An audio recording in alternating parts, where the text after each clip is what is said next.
কথা বলবেন না প্লিজ, কথা বলবেন না। নির্বাচন হওয়ার পরে সবারই একটা শোক এসে গেছে, আমরা নিজেরাও শোকায়িত। এটা হওয়া স্বাভাবিক। বিজয় হলেও আমরা আনন্দিত হতাম। নির্বাচন মানে জয় পরাজয় মেনে নেওয়া। যারা বিজয় হয়েছে তাদেরকে আল্লাহ তাআলা ভালো ভালো কাজ করার তৌফিক দান করুক।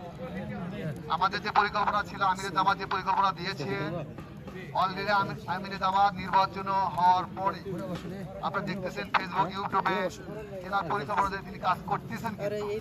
ঝাড়ু দেওয়া, খবর নেওয়া, আগুন লাগিয়েছে সেখানে যাওয়া, বিশেষ করে হাসনাত আব্দুল্লাহ কিভাবে বাঘের বাচ্চা ঘুরতেছে।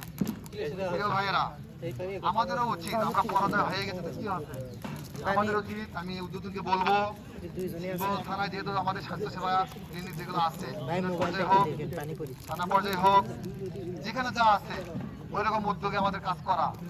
তাহলে আমরা জনসেবায় সেবায় যেটা ওয়াদা করে চালিয়ে যাওয়া সেটা আমাদের পূর্ণ হবে, ঠিক না?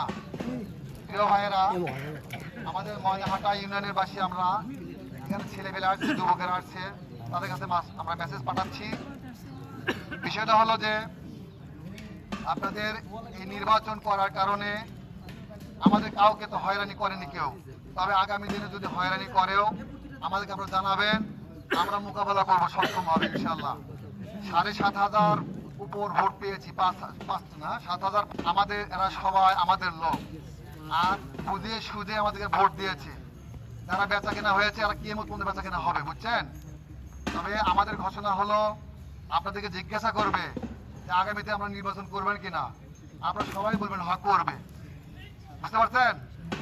যে কোনো নির্বাচন বাংলাদেশ জামাত ইসলাম গণতান্ত্রিক পন্থায় করবে ইনশাআল্লাহ। প্রিয় ভাইরা, ইফতারের মুহূর্তে কথা বেশি আর বলবো না।